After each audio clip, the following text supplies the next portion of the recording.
আমিও জানতে চাই জনতা দলের শত্রু কারা কারা।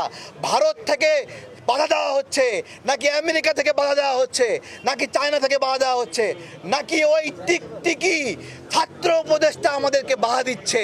ওরা যদি মানুষের বাচ্চা হয় শুক্রবারেও অফিস খুলে আমাকে নিবন্ধন দিবে, আর তাও যদি না হয় তাহলে আমার লাশ যাবে এখান থেকে। আমি চাই না কোনো রাজনৈতিক দল বড় দল এখানে এসে চাপ দিয়ে এখানে আমাকে নিবন্ধন দিবে। এটা একটা বাজে ইতিহাস হবে। সেই রাজনৈতিক দল আজীবন বলে বেড়াবে যে তারেক সাহেবকে আমরা নিবন্ধন দিয়েছি। আমরা এরকম দল দাস হতে চাই না। আমরা অনেক বড় ভাইয়ের সাথে কথা বলছিলাম যে আপনারা একটু ইলেকশন কমিশনকে বলেন, তারা বলেছে কিনা বলেনি জানি না, বা বললেও সেটা কাজ হয়নি। কিন্তু আমাদের অনুধাবন এই মুহূর্তে যে কোনো রাজনৈতিক দলের সুপারিশে আমরা নিবন্ধন চাই না। এখানে বসে আছি, জীবন গেলে জীবন যাবে। আজকে বৃহস্পতিবার, আমি জানি ওরা আমার কাছে আসবে না। কালকে শুক্রবার, তারপর দিন শনিবার, রোববার পর্যন্ত আসবে না। আমি জানি আমি এখানে আমার অনশন কর্মসূচি অব্যাহত রাখবো।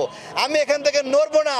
আমি দেখতে চাই এদের হৃদয় কতটুকু পাষাণ, কোন উপদেষ্টার ফোনে এরা এখানে শক্ত করে বসে আছে। গতকাল আমাদের ভাইয়েরা সেখানে গিয়েছিল, সেখানে গেলে আমাদের ভাইয়েরা না, বিভিন্ন অ্যাক্টিভিস্টরা গিয়েছিল, জানতে চেয়েছিল আমাদের সমস্যা কোথায়, জানে না। পরে ইলেকশন কমিশনার কি বলে জানেন? যে এইখানে আমার চেয়ারে এসে বসেন, দেখেন জনতার দলকে নিবন্ধন দেওয়া কত কঠিন। আমিও জানতে চাই জনতা দলের শত্রু কারা কারা। ভারত থেকে বাধা দেওয়া হচ্ছে নাকি আমেরিকা থেকে বাধা দেওয়া হচ্ছে নাকি চায়না থেকে বাধা দেওয়া হচ্ছে নাকি ওই টিকটিকি ছাত্র উপদেষ্টা আমাদেরকে বাধা দিচ্ছে? আমরা জানতে চাই কাদের বাধাতে আপনারা আমাদেরকে দিতে চাচ্ছেন না। আমার সংগঠনের ভাইয়েরা নির্বাচন করতে চায়, আমাকে বারবার বলছে তারেক ভাই 2 বছর 3 বছর ধরে আপনার সাথে রাজনীতি করি, আপনি কি আমাদেরকে নির্বাচনে নেবেন না? আমি কোনো জবাব দিতে পারি না। তাদের নির্বাচনী ইচ্ছা আমি পূরণ করতে পারছি না, বাধ্য হয়ে এখানে অনশনে বসে গেছি। যদি তাদেরকে আমি নির্বাচনে না নিতে পারি, 17 বছর ধরে আমরা একটা ভোটাধিকারের লড়াই করছি ভাইয়েরা। আমরা নির্বাচনের জন্য অনশন করেছি, ভোটের জন্য অনশন করেছি। এই প্রেস ক্লাবে দিনের পর দিন না খেয়েছিলাম, আপনারা দেখেছেন, ভিডিও করেছেন, ছবি তুলেছেন।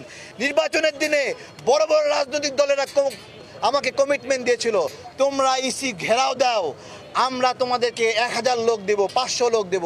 কিন্তু নির্বাচনের দিনে সেই সকল বড় বড় দল আমাদেরকে কি বলেছেন জানেন? অযথা শক্তি ক্ষয় করে লাভ কি, ঘরে ফিরে যাও। আমরা সেই দিন ঘরে ফিরে যাইনি। আমরা ঘরে ফিরে না গিয়ে নির্বাচন কমিশন অভিমুখে যাত্রা শুরু করি। মাত্র 50-60 জন রিক্সাওয়ালা আমাদের সঙ্গে যোগ দেয়, আর আমাদের ছোট সংগঠনের পক্ষ থেকে 20-25 জন আমরা